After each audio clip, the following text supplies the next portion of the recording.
একদম অনুষ্ঠান বাড়ির মতো পটল চিংড়ি যদি খেতে চান তাহলে আজকের এই রেসিপি অবশ্যই একবার বাড়িতে ট্রাই করে দেখবেন।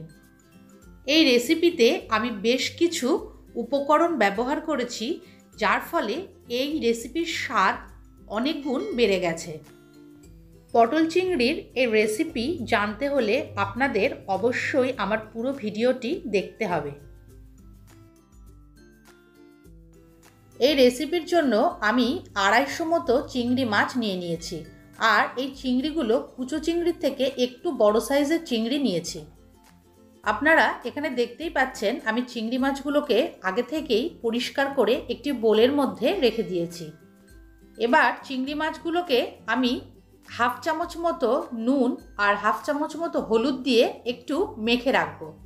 এবার এই অবস্থাতেই আমি চিংড়ি মাছগুলোকে 5 মিনিট মতো রেখে দেব। এরপর আপনারা দেখতেই পাচ্ছেন আমি কয়েকটা পটল আর কয়েকটা আলু ডুমো ডুমো করে কেটে একটি বোলের মধ্যে নিয়ে নিয়েছি আর পরিষ্কারভাবে ধুয়ে নিয়েছি। এবার আমি আলু আর পটলের মধ্যে হাফ চামচ মতো নুন আর হাফ চামচ মতো হলুদ গুঁড়ো দিয়ে দেব। এবার এটাকে খুব ভালো করে নাড়াচাড়া করে মেখে নেব, যাতে নুন আর হলুদ খুব ভালোভাবে পটল আর আলুর মধ্যে ঢুকে যায়। এটাকেও আমি মিনিট 5 জন্য রেখে দেব। পরের স্টেপে আমি একটি ননস্টিকের প্যান বসিয়ে নিয়েছি এবং প্যানটি গরম হলে তার মধ্যে আমি পরিমাণ মতো তেল দিয়ে দেব। এখানে আপনারা চেষ্টা করবেন সর্ষের তেল ব্যবহার করা, কারণ সর্ষের তেলে রান্না করলে রান্নার স্বাদ খুব ভালো হয়। তেল গরম হয়ে আসলে আমি একে একে পটলগুলোকে তেলের মধ্যে ছেড়ে দেব। এখানে একটা জিনিস আমি বলে রাখি, পটল ভাজার সময় আপনারা অবশ্যই ফ্লেমটা লোতে রাখবেন। মিনিট 5 ধরে আমি পটলগুলোকে খুব ভালোভাবে ভেজে নেব। 5 মিনিট পর আমি আবার ফিরে আসলাম। তো আপনারা দেখতে পাচ্ছেন পটলগুলো বেশ ভালোভাবে ভাজা ভাজা হয়ে গেছে, তাই পটলগুলোকে আমি একটি প্লেটে তুলে নেব।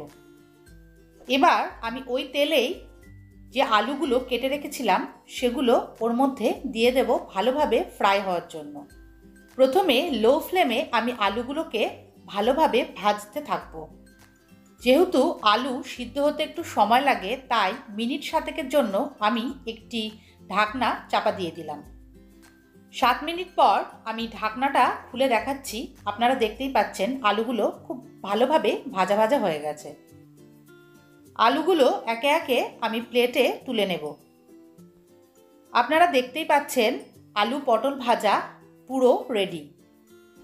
এবার আমি বাকি উপকরণ হিসাবে চিংড়ি মাছগুলোকে ভেজে নেব। তো চিংড়ি মাছগুলোকে আমি একে একে তেলের মধ্যে ছেড়ে দিলাম। চিংড়ি মাছগুলোকেও আমি লো ফ্লেমে ফ্রাই করে নেব। চিংড়ি মাছগুলোকে আপনারা 2 থেকে 3 মিনিট মতো ফ্রাই করে নেবেন। এর বেশি ফ্রাই করলে মাছগুলো পুড়ে যেতে পারে। তো আপনারা দেখতেই পাচ্ছেন আমার চিংড়ি মাছগুলো বেশ লাল লাল হয়ে ভাজা হয়ে গেছে। আমি একটি বোলে চিংড়ি মাছগুলোকে তুলে নেব। আপনারা দেখুন চিংড়ি মাছগুলো কত সুন্দরভাবে ফ্রাই হয়েছে। পরের স্টেপে আমি আবার সেই প্যানে 2 টেবিল স্পুন মতো সর্ষের তেল দেব। তেল গরম হয়ে আসলে আমি এর মধ্যে এলাচ, দারচিনি আর লবঙ্গ দিয়ে দেব। এর সাথে আমি অ্যাড করব 2টো তেজপাতা। এগুলোকে লো ফ্লেমে আমি হালকা করে নেড়েচেড়ে নেব। এখানে আপনারা দেখতেই পাচ্ছেন আমি কয়েকটা পেঁয়াজ, টমেটো আর কাঁচা লঙ্কা ভালোভাবে কুচি করে নিয়েছি। দারচিনি, তেজপাতা ভালোভাবে ফ্রাই হয়ে গেলে আমি ওর মধ্যে পেঁয়াজ কুচিগুলো একে একে দিয়ে দেব। পেঁয়াজ কুচি দেওয়ার পর আমি কাঁচা লঙ্কা কুচিও দিয়ে দেব। এবার আমি লো ফ্লেমে এগুলোকে ভালোভাবে নাড়াচাড়া করতে থাকব। এবার পেঁয়াজটা একটু নরম হয়ে আসলে আমি আগে থেকে করে রাখা 1 চামচ মতো আদা রসুনের পেস্ট এর মধ্যে দিয়ে দেব। সমস্ত উপকরণ একসাথে খুব ভালোভাবে নাড়তে থাকব। বেশ কিছুক্ষণ নাড়াচাড়া করে নেবার পর আমি টমেটো কুচিগুলো এর মধ্যে একে একে দিয়ে দেব। টমেটো কুচি দেওয়ার পর আমি 5 মিনিট ধরে আবার ভালোভাবে নাড়তে থাকব। এরপর আমি একে একে হাফ চামচ শুকনো লঙ্কা গুঁড়ো আর হাফ চামচ হলুদ গুঁড়ো দিয়ে দেব। সব কিছু খুব ভালোভাবে নাড়াচাড়া করে নেব। বেশ কিছুক্ষণ নাড়াচাড়া করার পর এটি বেশ মাখো মাখো হয়ে আসলে আমি হাফ কাপ মতো পানি এর মধ্যে দিয়ে দেব। এবার ভালোভাবে এটাকে নেড়ে নেব।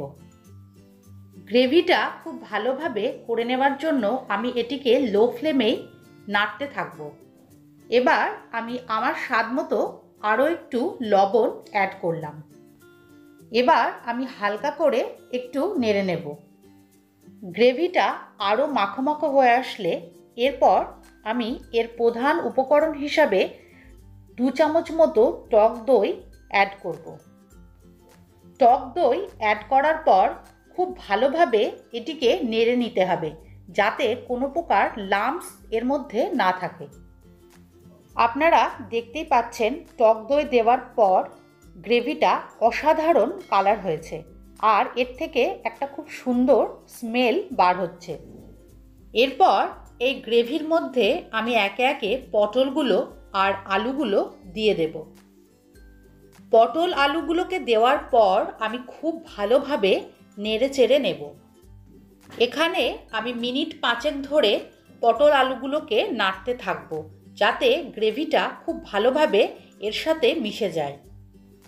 পটল আলুগুলোকে ভালোভাবে নেড়ে চেড়ে নেবার পর আমি ভেজে রাখা চিংড়ি মাছগুলো এর ওপরে দিয়ে দেব। এবার সব কিছু খুব ভালোভাবে নাড়াচাড়া করে নেব।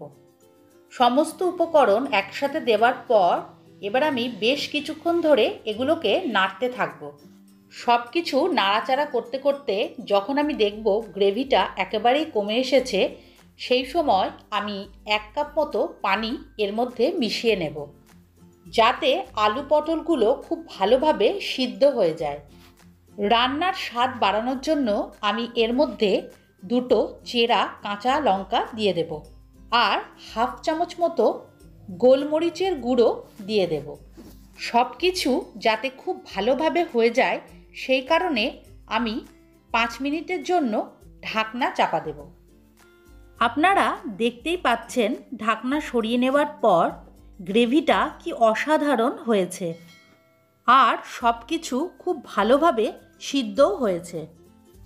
আমি আবার খুব ভালোভাবে এটাকে নাড়াচাড়া করতে থাকব। রান্নার স্বাদ বাড়ানোর জন্য আমি হাফ চামচ মতো ঘি এর মধ্যে মিশিয়ে নিলাম। আমার এই রেসিপির ফিনিশিং টাচ হিসাবে আমি কয়েক ফোঁটা পাতিলেবুর রস এর মধ্যে অ্যাড করব। তো আজকে আমার রেসিপি পটল চিংড়ি কমপ্লিট হয়ে গেছে। এবার একটি বোলে আমি পটল চিংড়ি তুলে নেব সার্ভ করার জন্য। আপনারা এখানে দেখতেই পাচ্ছেন আমি একটি প্লেটে সাদা ভাত নিয়ে নিয়েছি, যার সাথে পটল চিংড়ির এই রেসিপিটি অসাধারণ মানায়। তো বন্ধুরা, আজকে আমার পটল চিংড়ির রেসিপি আপনাদের কেমন লাগলো আমাকে অবশ্যই কমেন্ট করে জানাবেন আর এটিকে শেয়ার করতে ভুলবেন না।